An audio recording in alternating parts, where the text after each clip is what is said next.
My name's Lauren, and I just turned 15 when everything in my life changed. Let me tell you about my family. On the outside, we seemed like a normal family. Dad worked really hard, and Mom stayed home. I had a little sister, Olivia, who was 8 years younger than me. Dad was a manager at a big company that actually belonged to my grandmother on my mom's side. Grandma was a really ambitious woman. She started with some laundromats and later grew the business by making laundry detergents and household cleaning products. When she decided to retire, she offered the company to Mom, but Mom didn't want it, so Dad took over. That's when things started to get complicated. I remember the day everything fell apart. I was in my room trying to focus on my homework when I heard Mom yelling at Dad downstairs. "You're nothing but a loser, Frank. This is my house, my family's business. You should be thankful I let you run it." Things got worse in the weeks that followed. Mom and Dad barely spoke, and when they did, it always ended in a fight. I tried to keep Olivia busy, but even at 7 years old, she knew something was wrong. Then came the day that changed everything. I came home from school to find Dad standing in the living room with a suitcase by his feet. "Dad," I said, my voice shaking. "What's going on?" He walked over and pulled me into a tight hug. "I'm sorry, sweetheart," he said. "I can't stay here anymore. It's not good for anyone." I felt like I couldn't breathe. "But what about Olivia? What about me?" I asked. He pulled back, his eyes full of tears. "I love you both so much. Never forget that. But sometimes love just isn't enough." He kissed my forehead, then walked over to Olivia, who was watching with wide, confused eyes. He knelt down and hugged her tightly. "Be good for your big sister, okay, pumpkin?" And just like that, he was gone. The door closed behind him, leaving me feeling empty. Mom came home an hour later. When I told her Dad had left, she didn't seem surprised. She just nodded like she had been expecting it. "Good riddance," she muttered. "Mom," I couldn't believe what I was hearing. "How can you say that?" She turned to me with cold eyes. "Your father cheated on me, Lauren. Over and over again." I couldn't take it anymore. That night, everything changed forever. I lay in bed and could hear Mom talking on the phone in her room. She was laughing, sounding happier than she had in months. I wondered who she was talking to, but I was too tired to care. Just when I thought things couldn't get any more complicated after Dad left, Mom hit us with another surprise. One morning, while we were having breakfast, she announced, "I have some news. I'm getting married." I almost choked on my cereal. "What?" "Mom, Dad's only been gone for 3 months." She waved her hand like it was no big deal. "Sometimes true love happens unexpectedly, Lauren. You'll understand when you're older." 2 weeks later, Paul moved in. He was okay, I guess. He was tall and good-looking in a way that made people say, "Oh, he seems nice." But from the start, something about him didn't sit right with me. He made an effort with Olivia, playing games with her and helping with her homework, but with me, it felt like I didn't exist. Meanwhile, things were changing at the company, too. After Dad left, Mom took over, and she brought Paul in to work with her. They seemed to work well together, always talking about business plans. I tried to focus on my own life, school, friends, and the usual teenage stuff, but it was hard to shake the feeling that I was becoming invisible in my own family. Things got worse when Mom and Paul announced they were opening a new branch of the company in another city. One evening, Mom said, "We're moving. It's a great opportunity for the business." Then she added, "Paul and I have been talking, and we think it's best if you stay here." I couldn't believe what I was hearing. "Stay here? Without you?" I asked, shocked. Mom quickly explained, "The new house won't have much space, and you're almost finished with school. It wouldn't make sense to transfer right before your exams." It felt like a punch to the stomach. "So where am I supposed to live? On the street?" I asked, trying not to cry. "Don't be dramatic, Lauren," Mom scolded. "You'll stay with your grandmother. She's already agreed to it." I stormed off to my room and slammed the door. As I lay on my bed, tears of anger and hurt ran down my face. I couldn't stop thinking, when did I become such a burden to my own mother? The next few weeks flew by, filled with packing boxes and goodbyes. Not for me, though. The tears were from Olivia, who didn't want to leave her friends behind. I helped Olivia pack, trying to stay cheerful for her sake. Will you come visit us, Laura? She asked, her big brown eyes filled with tears. I hugged her tightly. Of course, I will, Squirt. You can't get rid of me that easily. The day they left, I stood on the porch with Grandma, watching as the moving van pulled away. Mom gave me a quick hug, and Paul gave an awkward nod. Then they were gone, taking Olivia with them. Living with Grandma wasn't as bad as I had imagined. She was pretty cool in her own way, giving me space when I needed it but always there with a cup of tea and a kind ear when I wanted to talk. Still, it didn't feel like home. My 20th birthday came faster than I expected. That morning, I woke up feeling strange. I should have been excited, but all I felt was empty. Mom called, of course. Happy birthday, sweetie, she said, sounding overly cheerful. I'm sorry we can't be there. Work is just crazy right now. We'll celebrate next month when we visit, okay? I knew we wouldn't. They hadn't visited once since they moved. Sure, Mom. Sounds great. Grandma must have sensed how I was feeling, because she really went all out. She let me invite a few friends over, ordered my favorite food, and even baked a cake herself. For a few hours, I almost forgot about everything. The next morning, Grandma called me into her office. She had a serious look on her face that made my stomach drop. Sit down, Lauren, she said, pointing to the chair across from her desk. We need to talk. My mind raced. Oh no. Is she kicking me out? Where would I go? But then she smiled, reached into her desk drawer, and pulled out a small folder. Happy birthday, sweetheart. Open it. I did, and my heart nearly stopped when I saw what was inside. Grandma, is this? She nodded, her eyes sparkling. The company is yours now, Lauren. I see potential in you. You've got a good head on your shoulders, and I know you'll do right by the business. But Mom and Paul, they're running it now, I said, still in disbelief. Grandma's face tightened a little. They're running a branch. The main company, the heart of it all, that's yours now. I sat there, stunned. Me, barely 20, the owner of a multi-million-dollar company. It felt like a dream or maybe a nightmare. I don't know what to say. I finally managed. Grandma reached across the desk and squeezed my hand. You don't have to say anything. Just promise me you'll give it your all. I nodded, still in shock. I will. I promise. She leaned back, satisfied. Good. Now, I have one more piece of advice for you, and I want you to listen carefully. I leaned in, hanging on to every word Grandma said. Call your father, she told me. There's more to the story than you know. Talk to him, even if it's just as a consultant, but hear him out. It took me a whole week to find the courage to call Dad. We decided to meet at a small cafe downtown. When I saw him, my heart tightened. He looked older, tired, but his eyes brightened when he saw me. There was an awkward silence at first, but then everything spilled out: the divorce, Mom's remarriage, the move, and Grandma's gift. Dad listened quietly, his face showing all kinds of emotions. When I finished, he took a deep breath. Laura, there's something you need to know about the divorce. Then he told me everything. How Mom never respected him, always putting him down and calling him a loser, making him feel worthless. He explained how, after a huge fight, he got drunk and made the biggest mistake of his life. I cheated on her, he admitted, his voice heavy with guilt. I regretted it right away, but your mother used it against me.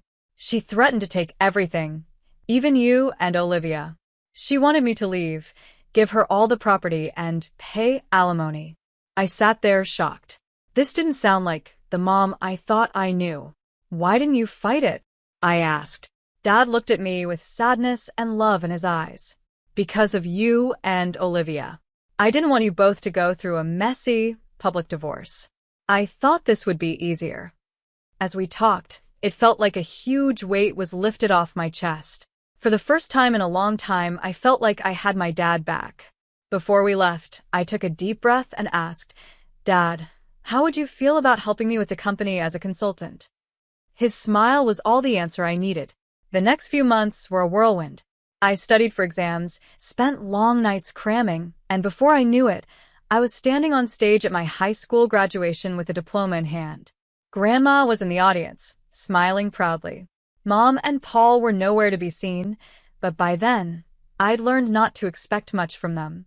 As summer came, I focused on college applications. With Grandma's support and Dad cheering me on from afar, I aimed high. When the acceptance letters started arriving, I could hardly believe it. But the biggest surprise came when I opened the financial aid package for my top choice. Full ride. I stared at the letter in disbelief. Grandma cheered and pulled me into a hug. I knew you could do it, kiddo. All those late nights and competitions paid off. I decided to major in business management. It seemed like the smart choice, especially now that I had the company to think about.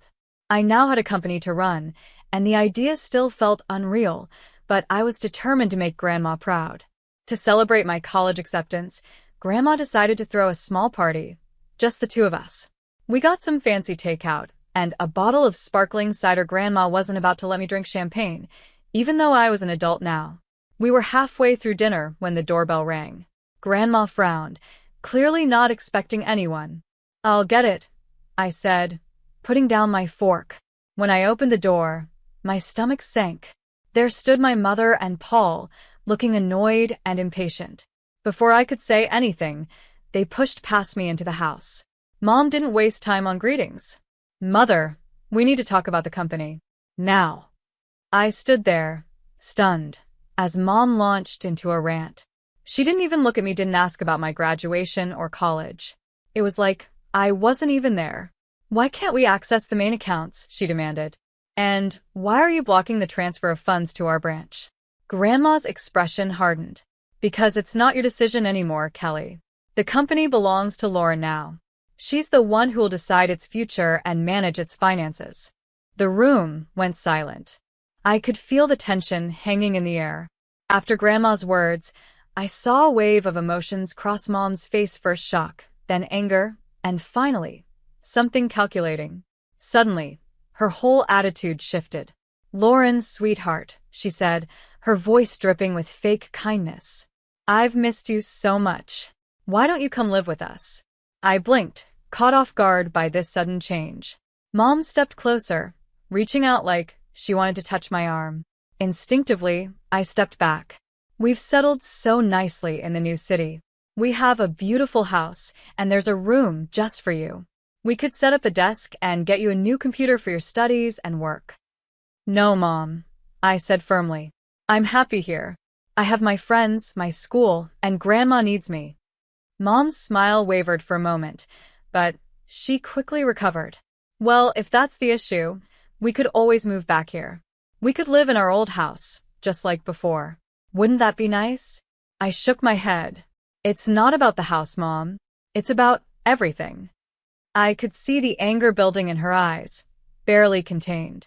Before she could say anything, I decided to ask the question that had been burning inside me for months.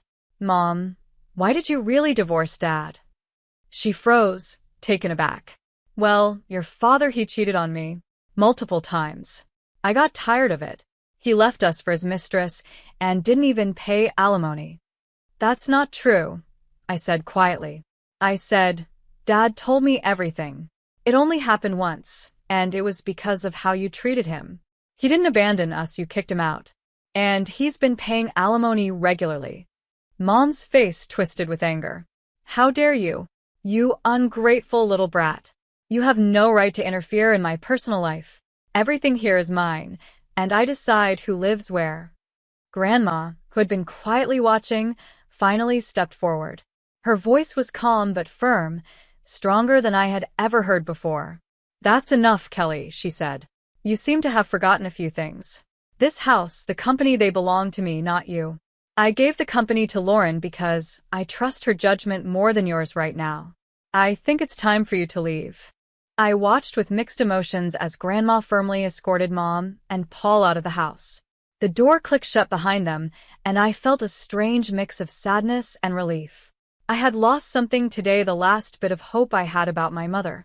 But I gained something, to a clear sense of my future and the comfort of knowing I wasn't alone. "What now?" I asked, my voice muffled against Grandma's shoulder. She pulled back and gave me a small smile. "Now, we get back to celebrating your college acceptance. And tomorrow, We start planning for your real future, not the one your mother tried to force on you. The next morning, after the confrontation with Mom and Paul, I woke up to the sound of voices downstairs. Curious, I crept down the stairs and peeked into the living room.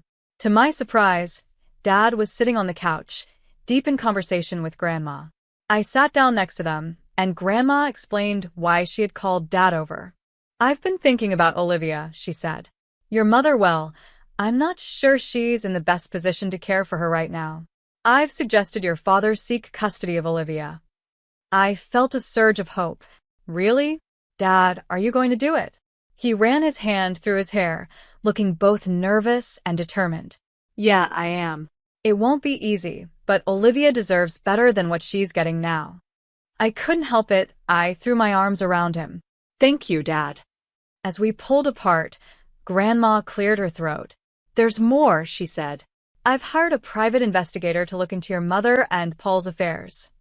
Over the next few weeks, life settled into a strange, new rhythm.